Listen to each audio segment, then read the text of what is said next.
regarding The Duke, directed by the late Robert Michel. It's a true story on this guy named Kempton Bunton. It's 1961.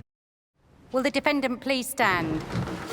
Kempton Bunton, you were charged that on the 21st of March 1961, you stole from the National Gallery a priceless portrait of the Duke of Wellington by Francisco José de Goya. Not very good, is it? We're convinced that the Goya has been stolen by a highly professional international criminal gang. Mind your boomers! Almost certainly a trained commando. You all right? Bit of biscuit. One problem. What's that? Your mother. I can explain. I'm shaken. It's the shock. Shock, yes, I'm shocked. There's a stolen masterpiece in my wardrobe. What's he actually asking for? £140,000. For what? Charity. Good grief. I'm living with a madman. I'm tackling social injustice. I'm like Robin Hood. You're an idiot. The taxpayer paid for that painting. They could have given thousands to war widows and pensioners. It's for the greater good of mankind. Mankind? What about your own kind? How long will you get? I don't know. 10 years. You could have told me. We could have dealt with it together. You married young. I had to marry. Had to marry. It was love.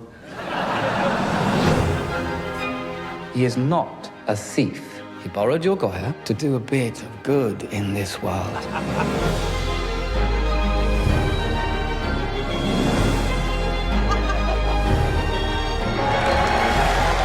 You campaign for pensioners and war veterans.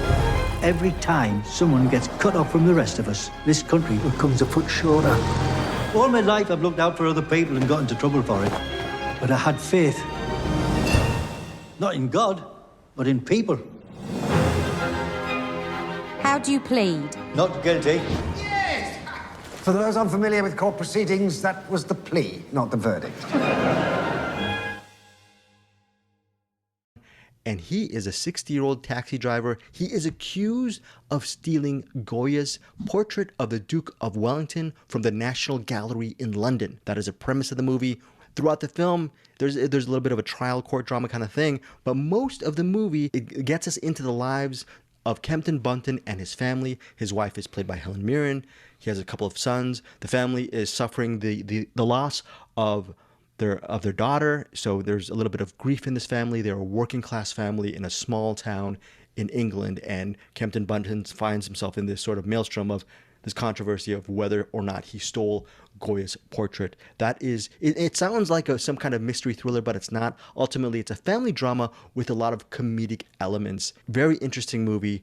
It opens in New York and LA on Friday, April 22nd. It's pretty much Sony Pictures Classics. So if you're a Sony Pictures Classics kind of person, this is right up your alley. I think the bigger question is if The Duke is worth watching if you're outside that sphere of that indie Sony Pictures Classic sphere.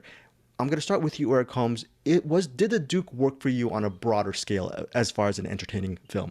Well, it started off in a courtroom, and right away I was like, oh, this is a movie for me. And then the opening scene happened, and then it said 6 months earlier, and I said, oh, this is not a movie for me. But it did maintain, I did like the comedic tone. I loved all the court stuff at the beginning and at the end. And it had a little bit of thievery in there, and that was fun. It was a pretty fun movie. Overall, I kind of dig this one. I forgot to mention the lead character is played by Jim Broadbent, and he gives a very solid performance as Kempton Bunton. It's sort of a beguiling, charming performance. And I think your enjoyment, my opinion, your enjoyment of The Duke will really lie on your appreciation of Jim Broadbent's performance as Kempton. Also, what's very surprising for me is Helen Mirren's character. When you think Helen Mirren, you're thinking the Queen, you're thinking of showy performances. Very subdued performance from Helen Mirren. Yes, Eric Holmes. I saw Helen Mirren's name at the credits at then. Who did she play? Because I did not notice her in the movie. She's the wife. She's the wife. Good job, Helen Mirren. Yeah, good job, Helen Mirren. She always does great, but I'm like, oh, I like the wife character. And then I was like, and then I saw Helen Mirren. I didn't even put that together until just now. It's like, oh, Helen Mirren was in that. I should watch it again to figure out who she was. Well, Eric, you enjoyed the movie. You thought it was an entertaining piece. Bruce, on the bare minimum, was this a worthy watch for you? Was it worth your time watching The Duke? Yes, absolutely. I think so. One of the things I think that is really interesting or fun about it is that it's very light in tone. And I think that this is one of those movies that look like it might be a heavy period piece when you just kind of see the posters or read kind of the idea of it. It could be kind of just this heavy period piece. And it's got a period piece elements to it, but the actual interactions are really kind of vibrant and fun. I think the main thing to kind of know is that Jim Broadbent's character, he's kind of like this self-appointed Robin Hood-like character. And I like how right at the beginning you kind of get to see, at that time, I guess they were, you had to pay for a license to watch certain channels on your TV. And that's kind of one of the opening sequences, is that the police are coming in because they've tracked down the signals, and they know that he's essentially, in that day and era, pirating the TV. And he's taken a tube out of his TV and he says, nope, I can't receive the BBC, so I'm not breaking the law anymore. So I don't need a license. And then, of course, that shows him coming out of prison after however long they sentenced him, probably a month or something. And that kind of begins his character's arc. You get to see that he is this guy who is constantly coming up with these kind of really like low stakes, rebellious things against the man, and to the chagrin of his wife especially, and his kids kind of play along with it. So it's kind of like a lightweight Shameless, if you ever watch Shameless, where they're always into drugs and like crazy stuff, but he's kind of still that dad who just keeps doing crazy things and they can't stop him. And of course the painting becomes a big part of that. And there is a great payoff to the painting that I didn't know about. I'm not going to spoil it other than to say there's a James Bond element to this that I did not know existed, and I went back and checked, and it does exist, and that was pretty incredible. That felt like a lark. Yeah, that felt like, what the heck is this? And it's, yeah. There's some heart in this movie where it needs to be, but mostly it's kind of just this fun, almost adventurous movie, I guess you'd say. It's very cool. I like his character a ton. I like it quite a bit. You know what's funny? It's an interesting movie. It feels like, on the outset, it feels like a low stakes drama, The Duke. And you're wondering, Roger Michell, why does he this is the guy who directed Notting Hill. He directed Changing Lanes. He did I think it's called My Cousin Rachel or My Sister Rachel. I forgot that period drama with Rachel Weisz. He's done bigger budget projects, and you're thinking, why does he like these kind of small movies? I think, a lot of his work is very, very intimate. It's an intimate, small, fun comedy. And I think it's kind of a worthy watch.